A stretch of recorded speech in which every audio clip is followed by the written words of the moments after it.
Alrighty, that is credits.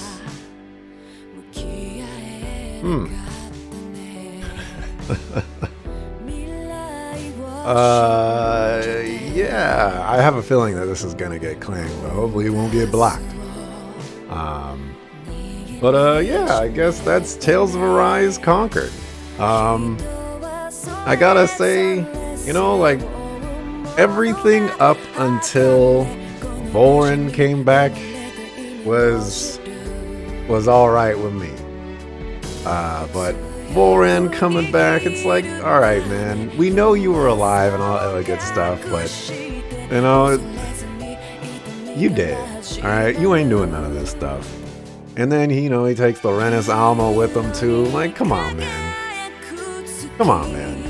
And then this whole oh, we're gonna reach out to everybody on Dana, and they're gonna know exactly what to think so that they can get back Shion and Alpha. It's like, all right, man. I know the Tales of games are incredibly anime, and this ending was incredibly anime, both literally and figuratively. But you could have at least given us a little bit more plausible thing to go off of there. Give me something. Give me some quests where we're going across everybody. Maybe we get like a super megaphone or something like that. Just make it make a little bit more sense. Project their pictures into the sky of Dana, and their voice is saying, "Everybody, give us your faith," or something like that. I would have went for all of that, but it just didn't make as much sense as I wanted it to for this. With that said, overall thoughts, I think this game is freaking amazing. I had a lot of fun with this game. A lot more fun than I actually thought I would. I think Tales games tend to be like, average games or whatnot. I actually think this is one of the better Tales of games. From its combat to its story to how it treats a lot of the mechanics and how they kind of mesh well with each other. I dig what this game has been doing. I think it kind of bodes well for what could be a future set of platforms that the Tales of franchise can actually build itself off of. That makes me incredibly excited. I don't know if they're going to talk right now. It looks like they are, so I'm gonna let them finish this.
Also, how did the Will of Dana accomplish all of this?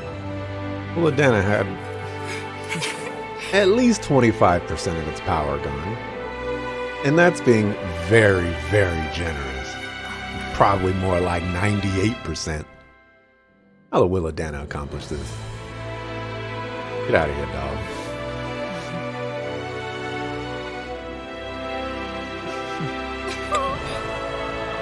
Boodle the MVP.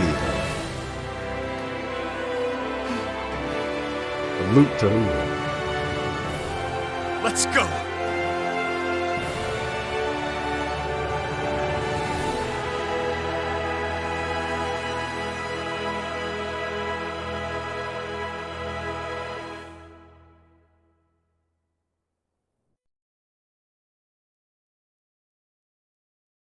All right, now, all right, the other credits.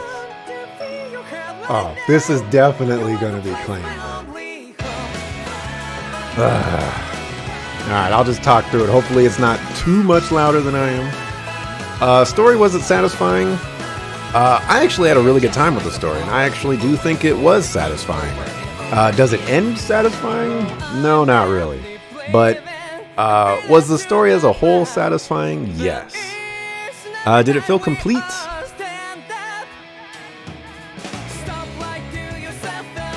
I'm going to say it does feel complete. You know, it's clear, you know, we got what we got there at the end. So, you know, all right, yeah. How was the pacing? I actually think the pacing was pretty good. Arguably much better than other Tales of games out there. Tales games tend to operate with a certain like chapter structure of the beginning you do something, and then the second half you have everything kind of go topsy-turvy on you. And this game follows that same formula for the most part. But I think I think it worked quite well in this instance. I think they did a good job with it. Thoughts on the story? The whole aliens from outer space invade my fantasy world definitely puts me on the wrong foot for the game. While I appreciate it, while I appreciate that it opened up with the aspect, it just feels weird to have sci-fi mixed in with fantasy like this. Plus, 11 hours in, there's very little sci-fi at all. I actually think for the majority of the game, there's very little sci-fi. It was kind of weird to have so little influence from the sci-fi, even though there's, you know, like a Death Star in the sky, and there's spaceships that we never get to really see or anything like that. They really went gung-ho on the fantasy and then just sprinkled in sci-fi when it was convenient, I suppose. And I would have liked, if you're going to add sci-fi, it needs to be a more prominent role in the game, in my opinion. Otherwise, it just feels tacked on. And there were mentions of the Dahnans and the Renans being humans, so I don't know what to think anymore. I think they really kind of goofed up with this sort of terminology, because from my point of view, the Dahnans are the people that inhabit Dahna, and the Renans are the people that inhabit Renna. So Renans are aliens. But when you refer to Dahnans and Renans as humans, it completely disrupts how we're supposed to interact with those two races, I guess. It's really, really weird. And I really wish they didn't have any of that human stuff in there, because it muddles how you're supposed to interpret things. Up until Alphen gets all of his memories back, Tales of Arise was very much a generic Tales of game. Quotes on generic. In the sense that it was playing very safe by Tales of standards. However, upon getting his memories back and fighting Vholran, things started getting interesting. Lennigus finally made a move, and I'm intrigued. So yeah, like I mentioned, that Tales of games, they have this kind of chapter system where it's like the beginning of the game, it's a standard JRPG. Tales games have their own kind of, like, we're on an adventure to solve a specific problem. And then once you solve that problem, or once you open up that problem, then the real game actually starts. A lot of Tales games do this, maybe all of the Tales games do this. And the greatness of this game definitely starts happening at the second half, because they start introducing a lot of elements that are, or at least were, incredibly fascinating for me. From the mystery of the Renis Alma, to the mystery of the Renans, to Lennigus, to the Great Spirit, to Rena in general. Like, there were so many mysteries and so many things to unravel, and they did a really, really good job with piquing my interest and keeping my interest throughout the whole time without giving it away too early. So I applaud them for that. Something I really enjoyed about the second half of the game is how the mystery is unraveling. I think they do a good job of presenting the mystery at large and providing an update on it that opens the doors for so much rampant speculation. This is probably one of the few games that I can definitely say where, like, every little tidbit that they update the story with, it changes how I think the game is going to end. And it was kind of crazy to go from one end of the spectrum to the complete other end of the spectrum, because, you know, like, oh, the Renans did this, or, oh, you know, the lady in red, like, what's going on with that? Oh, Lenegis just dropped this entire thing on the planet. Like, there were so many updates to the story, and they were all incredibly fascinating to speculate on. And we all know that I like speculating when it comes to games and their plots and their stories and what's going to happen.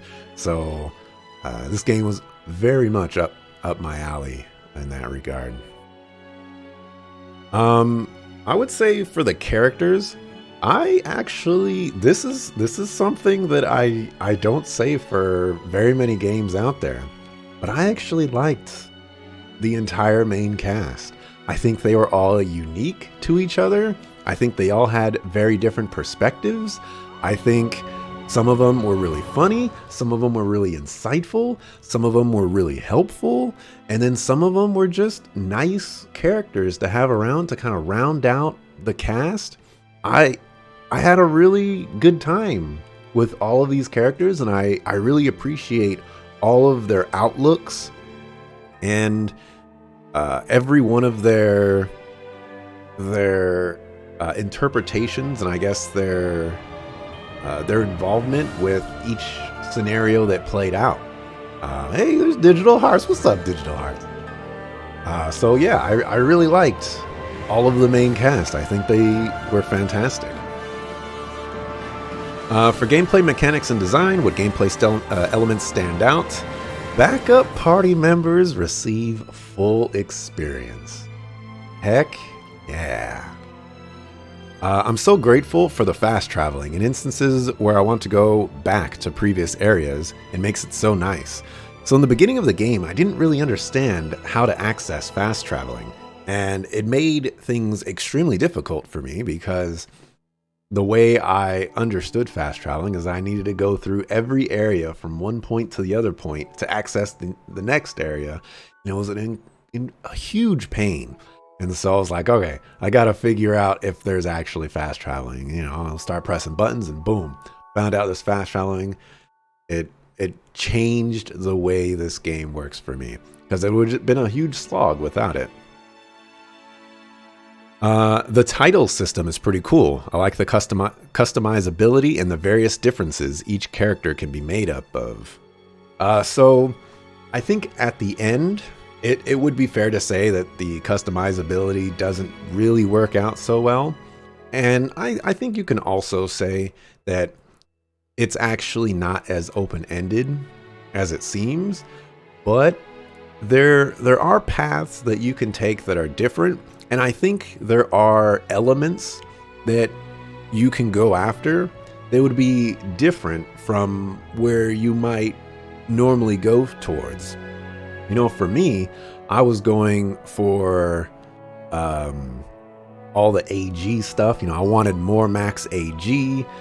For Rinwell, I was looking for things to stop interrupting her casting, to make her casting stronger, things like that. But there were other elements that weren't necessarily what I was looking for Rinwell, but were incredibly useful, such as stuff revolving around her boost attack, or stuff revolving around getting crits to replenish other resources elsewhere. So I do like how they approach that. It was cool. It's a different system, and I do like that I could have approached it from whatever direction I wanted to, even if it could have been suboptimal. 37 hours into the game, and I feel money has been balanced extremely well. For the most part, I fight every enemy in a zone, and I collect all the nodes I can find. I've done every side quest available, more or less, and I'm struggling with resources and money. It's impressive. So, even at the end of the game there was still, like, I was still kind of struggling with money, like I needed higher resources to accommodate a lot of the bigger and badder enemies out there, because a lot of the big Zoogles and the elite Zoogles and things like that, like you're going to be fighting them for a while and they're going to be doing a lot of damage. So I think it was really cool that the balancing of this game was like right there. Like it was really well done, to the point where when I got money, it was basically perfectly allocated for the things that I needed, or for the items that I needed replenished, just to get me through the next area, so that I needed to find more money and things like that. And sure, there's other avenues of getting money. I could grind or something like that. There's the chain battle system. Combo combat. I don't know what they call it exactly, but like there's other ways to get money and whatnot, and I just really like the implementation. Something I don't have here that I'm gonna say is the inn does not cost any money. This might be, if it's not the first JRPG I've ever played that they don't charge you money for the inn, then it is the first JRPG in recent memory that they don't charge you for sleeping at the inn. And I really like that. I also like that they have the inn and they have the campfires, and they both serve the same purpose, more or less. It was just really well done. I loved it. I do gotta say that the enemy variety was lacking for me. I think there were probably like 8 enemies, maybe less than 8 enemies for the beginning of the game, and they were just all palette swaps. And that's not as interesting to go across. I got Destined Liberator achievement. 4.5% of people on Steam got that one. So I do wish that there were more enemies, and they did open up at the end. They added those, well, we're gonna say one new enemy type with like the gigantic mace. But yeah, I would have liked to see more unique enemy types to complement the palette swaps. For combat, boost strikes are awesome. I think this mechanic is probably my favorite mechanic in this game, or at least top 3 mechanics of Tales of Arise. It's really, really cool that each character has a specific function that they counter with their boost strike. And so there's like a little bit of a puzzle element on, are you going to use it early to do a little bit more damage? Are you going to use it for its utility and kind of save it for the right moment? And I think when it comes down to it, some characters were way more useful for their boost strikes than others, and some of them were way more situational than others. Alphen's was just incredibly useful for knocking people down, so that I can get the majority, if not the full, I want to say efficacy of my spell cast on the enemies.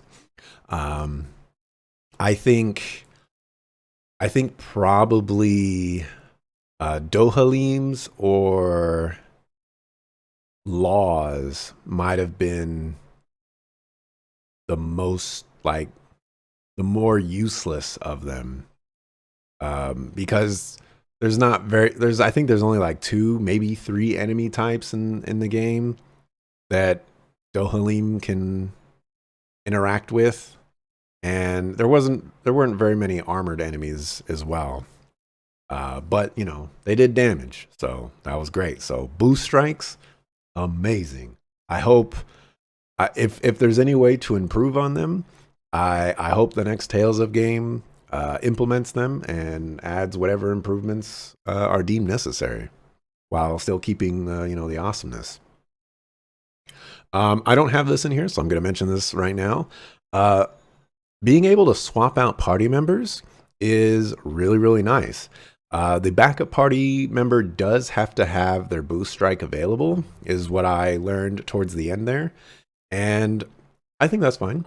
One of my favorite aspects of this is that you can swap out a backup party for a party member for a dead current party member. And that just opens the doors for so many things. I love that a lot. I also liked that throughout the game, my strategy kind of changed. I had Alphen in the party mainly just because he's Alphen, he's main homie. But as the game went on, and I was fighting more complicated and more dangerous enemies, it started to become clear to me that I should have Alphen in the backup group and have someone else like Law to take his place, because his boost strike, Alphen's boost strike, is probably the most valuable of them all to knock down enemies. And when I'm playing Rinwell, I want to make sure I'm getting the most out of my casts. Something else that I don't have in here is I think it's really unfortunate that the like unite attacks. I don't know what they're called specifically.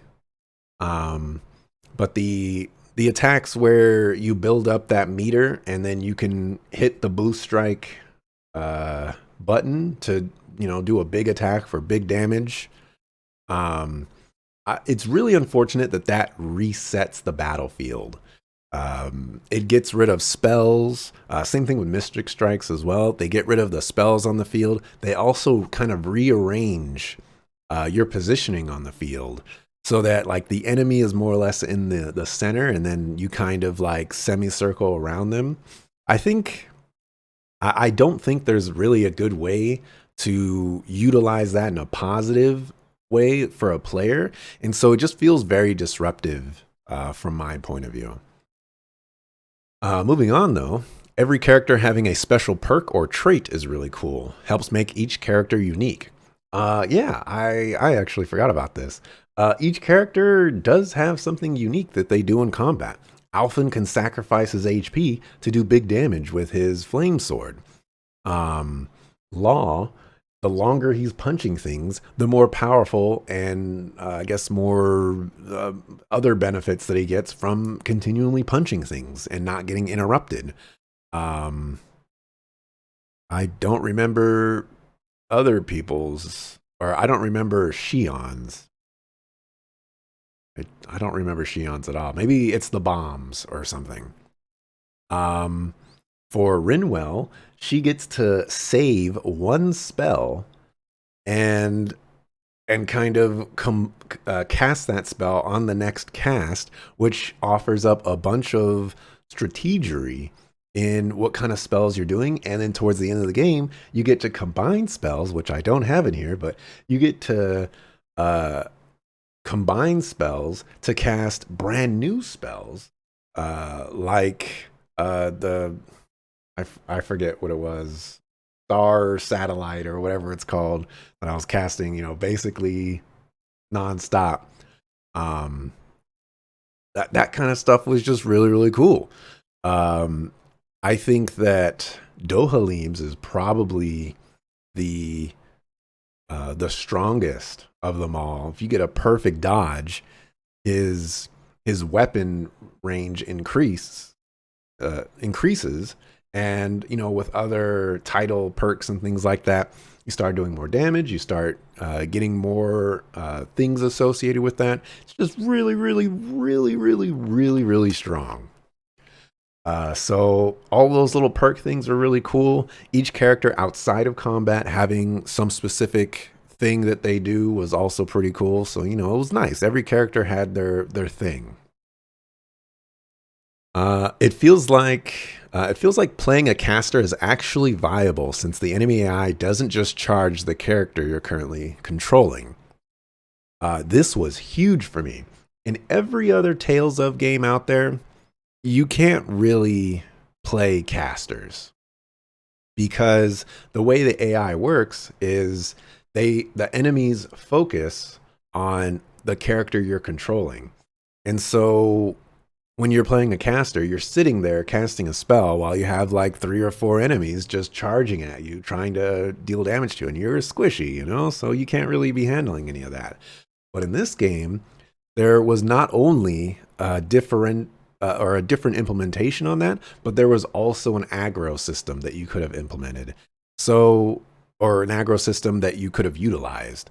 So in that regard, like I actually had the freedom to choose whatever character I wanted to choose and be that play style.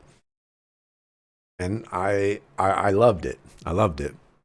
If I were to say something, it's I think they should have given the second set of attacks much sooner. Because I mean it didn't take very long for me to have more spells and more attacks than I had slots. And having 3 slots for such a long time, I think it was like 25, 30 hours or something like that, is crazy. Really crazy. So yeah, I was really happy that I got to play Rinwell and be a caster in a Tales game and actually be probably the best character. I mean, Rinwell's freaking amazing. Absolutely insane.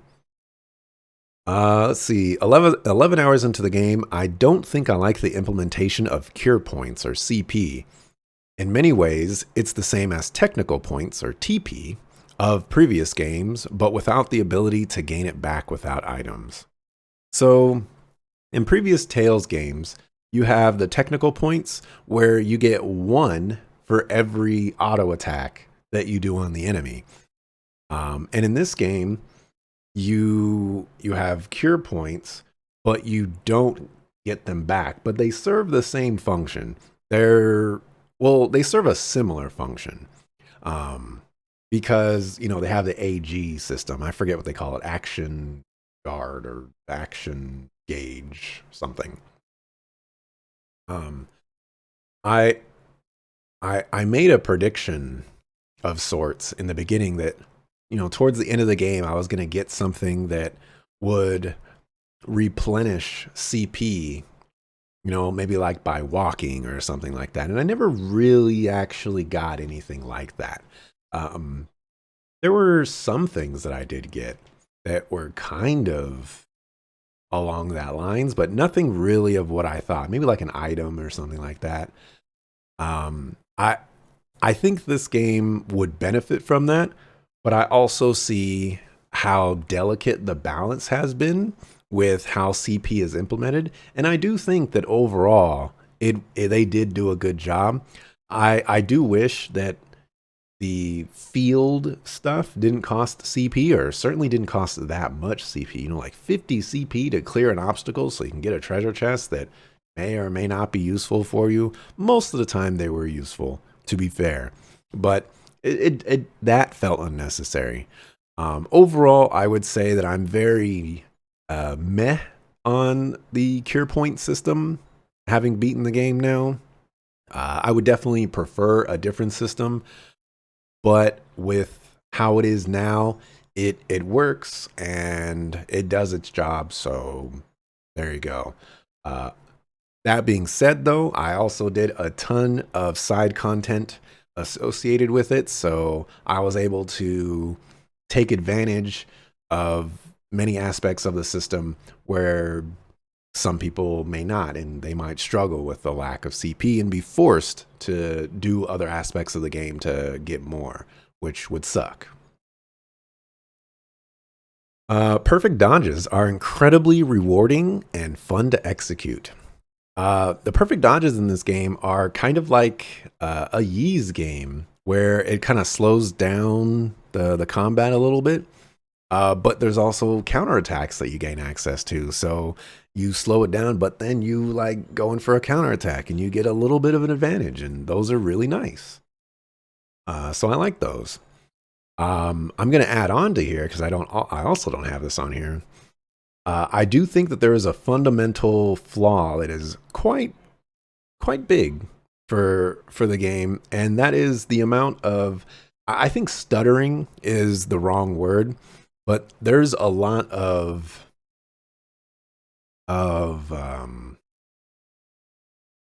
like interactions that spells and attacks have with enemies where it kind of like slows down the combat for microseconds, and it creates kind of a disruptive combat feel, at least when you're playing a caster.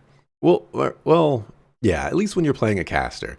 Like for example, when I was doing those arena fights, there was a scenario where the boss was getting hit by one of my spells, and it was kind of like doing that stuttering thing. But I also needed to do a perfect dodge to avoid the next attack that it was doing, and it was incredibly difficult to time because of all the little micro stutters that was going on.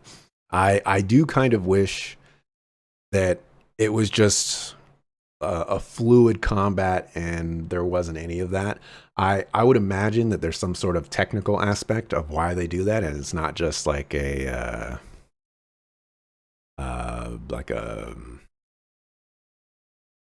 the word that I want is escaping me, but like a creative choice, you know.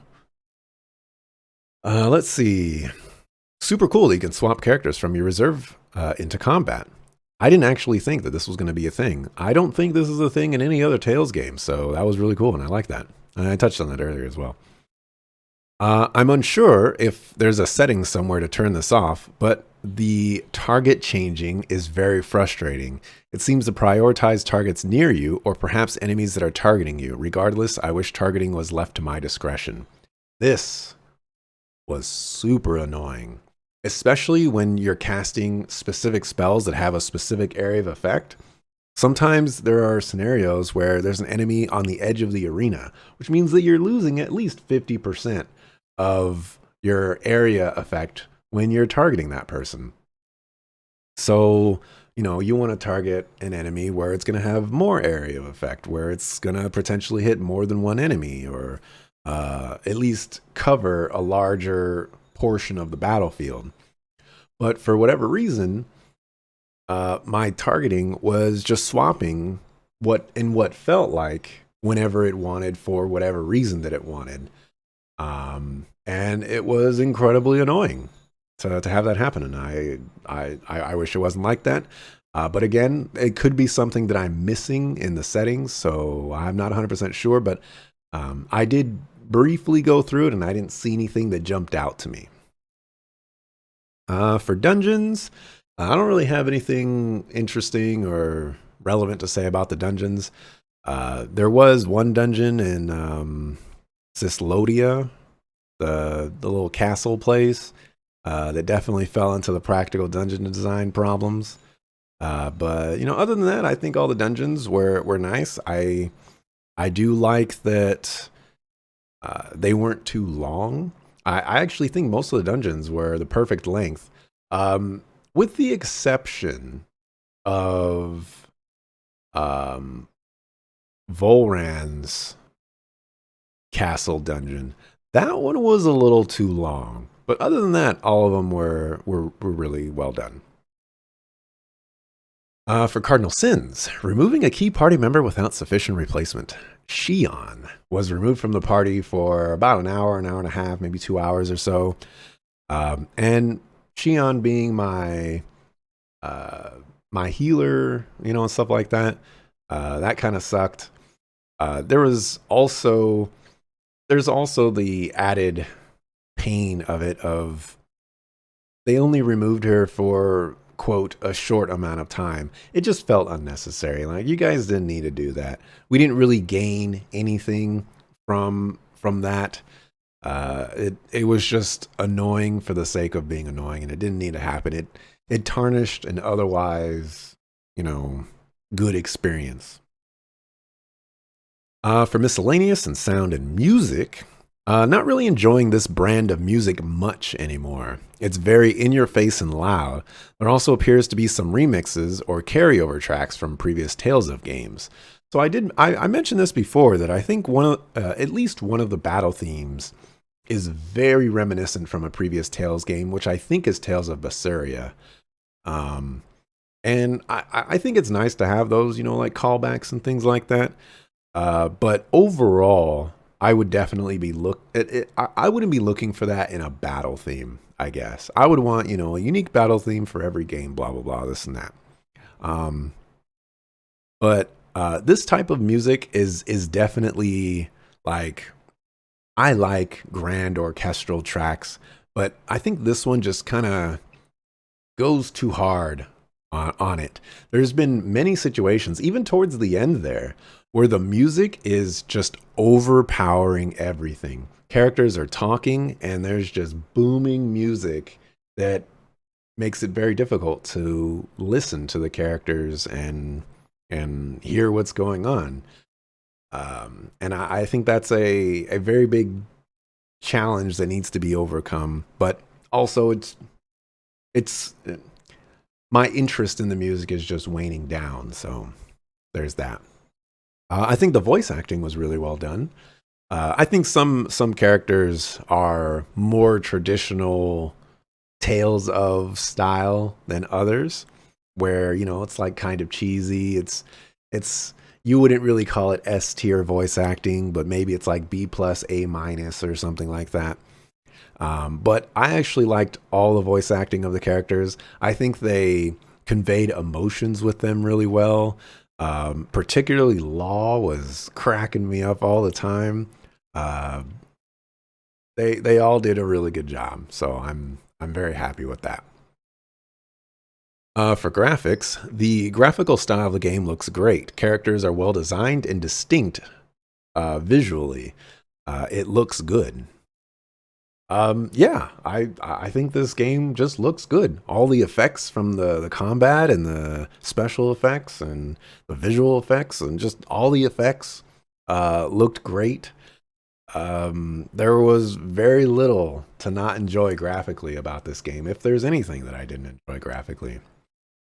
Pelagian is quite possibly the coolest city I've ever seen. The architecture and aesthetics are unbelievably awesome. I mean, enough said on that one. That city just looks incredible. Replay value. Does the game offer additional story content in a second playthrough to warrant playing the game again? Like Fire Emblem Three Houses, for example. I'm going to say I doubt it. I know Phil Photon mentioned in the chat that he beat the game and he also beat the post game. So it seems like they're going to go for a post-game approach rather than, a different experience for replaying the game again. So I would definitely say with that in mind that this game doesn't have any replay value, unless I would say it doesn't have any replay value for that criteria. For other, I do wish they handled the subtitles in a different way. I don't think the black stroke or glow really makes it pop as opposed to a black bar. Additionally, even though each speaker is unique, I wish their names were visible when they were speaking, or if they are speaking. So there are definitely many instances where some of the text kind of gets hidden based off of what's going on in the background. The majority of that was happening in skits. But skits is also where characters can be lost in what's going on, because sometimes the scene that they're focusing on for the skit, a character is talking, but the character that is talking is not the focus of that particular little panel that they have lit up. And so, sure, we're listening to the character's voice, so we know what they're saying. But in there's scenarios out there where that's not available. And so I would have just liked for them to show the speaker and get rid of that ambiguity, I guess. All right, if the developer is watching, I gotta say that I'm extremely pleased with this game. I think it took the Tales of franchise in a better direction than I ever thought it would have gone into. And, even though I thought when I first saw the trailer of the game that it was going to be awesome, I didn't go into it with a like that full perspective. I definitely thought like, okay, they're taking a chance with the combat here. It could go really poorly. The other Tales games, they changed their combat up, but more or less it's the same like backbone or structure to it. But this game completely changes it, and it works. And I liked it a lot. I also like the aspects of the story that this game focuses on.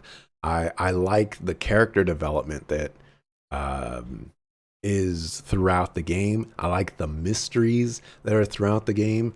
I like how everything just kind of molds into each other. I would also like to say that the game is not 100% voice acted for the main story, but it's like 90 to 95%. But what I would say is there is so much other stuff voice acted in this game that it's kind of crazy. From the skits to little pieces of dialogue after side quests that are not voice acted, to some side quests being voice acted. There's just so much dialogue in this game, and it's really nice. I like it a lot. I dig it. This I don't know if I want to commit to this, but I will say that this could quite possibly be my favorite Tales of game to date. It was great. The criticisms that I have of it don't overwhelm any of the fantastic things that this game does, and I gotta recognize that. So if y'all go, I'm anxiously waiting for the next Tales of game now. So there you go. But yeah, just to reiterate my overall thoughts, game is great, and I like it a lot. And it's a Tales game, and it's 100% one of the better Tales games out there. Let's find out what this is going to be. So the game will now save your clear data. Loading this file will unlock a new quest where brand new adventures and encounters await. Clear data save point is right before the final battle. You have also unlocked New Game Plus mode on the title screen. We'll save it right there. 63 hours, 30 minutes. Oh yeah.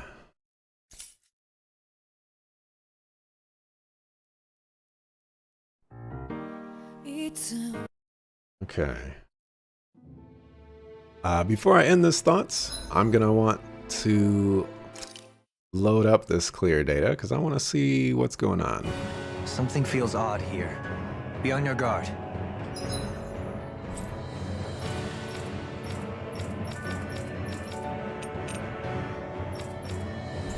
I also want to check out some stats real quick because I have access to that.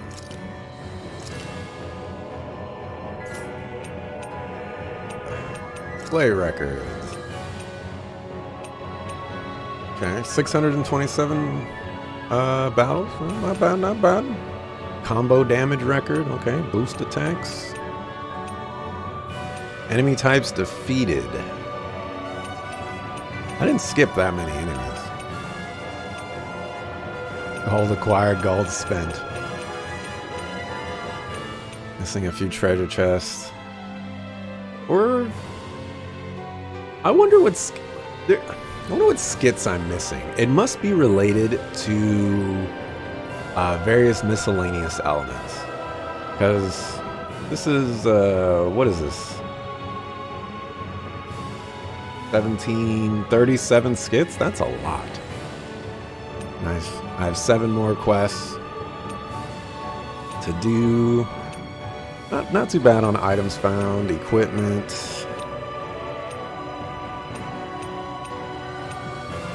Camping points. Never did find that last one. Found all the owls. I'm proud of that. Astral flowers. So I know where to get 10 of those. So in actuality, I'm missing 3. All right. Yep. So yeah, that's Tales of Arise. That's going to wrap it up for me for today. I believe I'll be back on Monday, 5:30 a.m. Pacific, to play something. So thanks for watching. Appreciate it. See ya the next time I see ya. Peace.